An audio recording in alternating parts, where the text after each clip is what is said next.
এক স্বৈরাচার খেদাইয়া আর এক স্বৈরাচার ক্ষমতায় কখনোই বসাতে পারি না। যার অতীত খারাপ, বর্তমান খারাপ, তারা দিয়ে ভবিষ্যৎ আপনি কিভাবে ভালো আশা করবেন? আপনি গাব গাছ লাগাই যদি কাঁড়ালের আশা করেন, এটা জিন্দিগি তো সম্ভব না। তারা 17 বছর ধরে উপহাস, আমি সারাদিন যদি রোজা রাখি আসরের টাইমে মনে হয় যে জগের গ্লাস শুদ্ধ খাইয়ে ফেলাই। তারা 17 বছর উপহাস, তারা আসলে যে কি করবো এটা আমাদের বোঝা হয়ে গেছে। বিএনপির ভারপ্রাপ্ত চেয়ারম্যান তিনি কিন্তু একটা কথা বলে যে আমার লোকে কোনো চাঁদাবাজি টেন্ডারবাজি করে তার সাথে সাথে বিএনপি আপনারা ধরাই দেবেন। আরে আপনি তো এই নির্দেশনা দিলেন না, তাকে সরাসরি আমরা পদক্ষেপ নেব। আমরা দেখেন বিভিন্ন জায়গায় এখনই তারা চাঁদাবাজি শুরু করে দিচ্ছে। ক্ষমতা আসলে তারা কি করবো?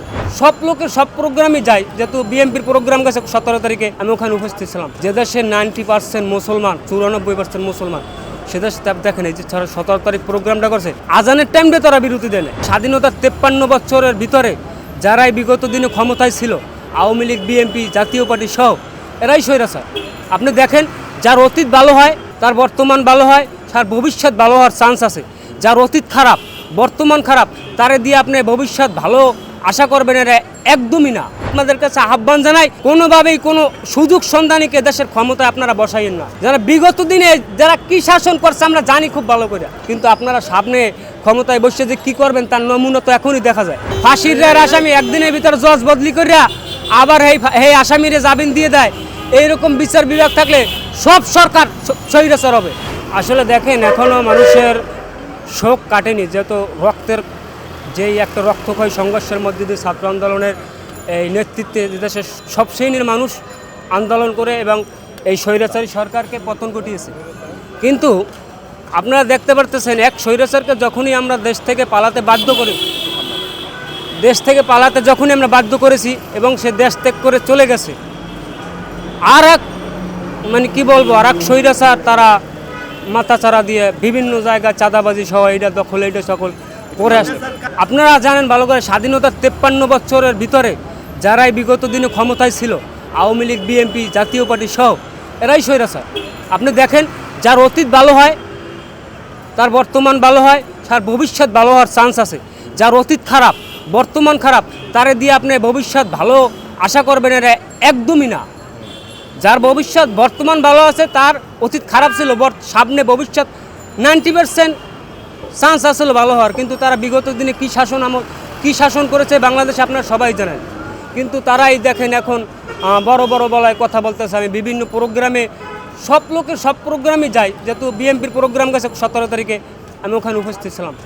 যে দেশে 90% মুসলমান, 94% মুসলমান, সে দেশে দেখেন এই যে 17 তারিখ প্রোগ্রামটা করছে, আজানের টাইমে তারা বিরতি দেয়।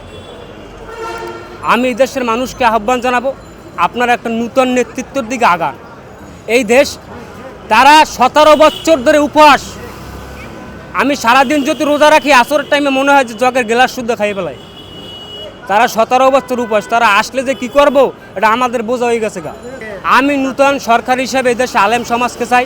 আমি আলেম সমাজের কাছে, তাদের কাছেও আমি আহ্বান জানাই, আপনারা সবাই ঐক্যবদ্ধভাবে একটা নূতন বাংলাদেশ উপহার দেন। আপনি দেখেন যে জায়গা মুসা ও জায়গা ফেরাউন। আল্লাহর রাসূল বলছে সবথেকে সমাজে ভালো ব্যক্তি আলেম, সবথেকে খারাপ ব্যক্তি আলেম। তা খারাপ ব্যক্তিও থাকবে, ভালো ব্যক্তিও থাকবে, এর মধ্যে থেকে আমাদের যাচাই বাছাই করতে হবে। কিন্তু আমরা কোনো এক স্বৈরাচার খেদাইয়া আর এক স্বৈরাচার ক্ষমতায় কখনোই বসাতে পারি না। যার অতীত খারাপ, বর্তমান খারাপ, তারা দিয়ে ভবিষ্যৎ আপনি কীভাবে ভালো আশা করবেন? আপনি গাব গাছ লাগাই যদি কাঁড়ালের আশা করেন, এটা জিন্দিগি তো সম্ভব না। দেখেন আমি বিএনপির ভারপ্রাপ্ত চেয়ারম্যান তিনি কিন্তু একটা কথা বলে যে আমার লোকে কোনো যদি কেউ চাঁদাবাজি টেন্ডারবাজি করে তার সাথে সাথে বিএনপি আপনারা ধরাই দেবেন। আরে আপনি তো এই নির্দেশনা দিলেন না, তাকে সরাসরি আমরা পদক্ষেপ নেব। আমরা দেখেন বিভিন্ন জায়গায় এখনই তারা চাঁদাবাজি শুরু করে দিচ্ছে। ক্ষমতা আসলে তারা কি করবো? আমি কিন্তু জানেন এই এত ক্রাইসিসের মধ্যে আমি কিন্তু আওয়ামী লীগ ফেসিলিটির বিরুদ্ধে কথা বলছি। দীর্ঘ 17 বছর আমি কিন্তু আওয়ামী লীগের বিরুদ্ধে প্রেস ক্লাবের সামনে দাঁড়াই কথা বলছি। ছাত্র আন্দোলনের সময় আমি এই জায়গায় দাঁড়াইয়া প্রত্যেকটা নামি দামি গণমাধ্যম এখানে ছিল। আমি বলছি আপনারা প্রত্যেকটা গণমাধ্যম জিম্মি। এই আওয়ামী লীগ সরকারের দ্বারা নির্বিচারে পাখির মতো এদেশের ছাত্র জনতাকে হত্যা করা হচ্ছে। আপনারা একটা ভিডিও ফুটেজ দেখান না। আমি নিজেও চাই সেই ছাত্র আন্দোলনে আহত। কিন্তু আমি কোনোভাবেই এদেশের জনগণকে আপনাদের কাছে আহ্বান জানাই, কোনোভাবেই কোনো সুযোগ সন্ধানীকে দেশের ক্ষমতায় আপনারা বসাইয়েন না। যারা বিগত দিনে যারা কি শাসন করছে আমরা জানি খুব ভালো করে। কি শাসন বাংলাদেশে তারা করছে আমরা খুব ভালো করে জানি, কিন্তু আপনারা সামনে ক্ষমতায় বসে যে কী করবেন তার নমুনা তো এখনই দেখা যায়। আমি অন্তর্বর্তীকালীন সরকারের কাছে আহ্বান জানাবো, আসলে এই দেশ যেই ক্ষমতায় আসুক তারাই ফেসিবাদ হবে, কারণ এই দেশকে তিনটে জিনিস স্বাধীন রাখতে হবে। এক, আইন শৃঙ্খলা বাহিনী স্বাধীন রাখতে হবে, দুই, বিচার বিভাগ স্বাধীন রাখতে হবে, তিন, গণমাধ্যম স্বাধীন রাখতে হবে, তাদের মত প্রকাশের জনগণের কাছে জবাবদিহিতা এটা থাকতে হবে। এটা না থাকলে যে সরকার থাকুক সেই টেকটেকার হবে। এখন আপনার কাছে একটা সত্য কথা বললে কি, এর আগে মনে করেন দৈনিক ভাড়া মারতাম সর্বজোর 600 কি 700, এখন আধাবেলায় ভাড়া মারি 1100-1200। এর কারণ হিসেবে ওই সময় মানুষ একটা জিম্মি ছিল, দেশের অর্থনীতি তারা এমন কায়দায় লুটপাট করছে, হাজার হাজার কোটি টাকা দেশ থেকে পাচার করছে।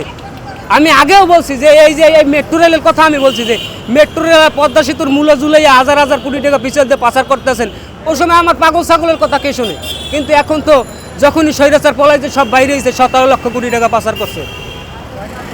আমি তো আগেও বলছি এই দেশ যখন দুর্নীতি, এই দেশে আইন শৃঙ্খলা বাহিনীর কোনো নেতার কথা চলবে না, বিচার বিভাগ স্বাধীন রাখতে হবে। যে ফাঁসির রায়ের আসামি একদিনের ভিতরে জজ বদলি করিয়া আবার এই আসামিরে জামিন দিয়ে দেয়, এইরকম বিচার বিভাগ থাকলে সব সরকার স্বৈরাচার হবে, ফেসিত হবে।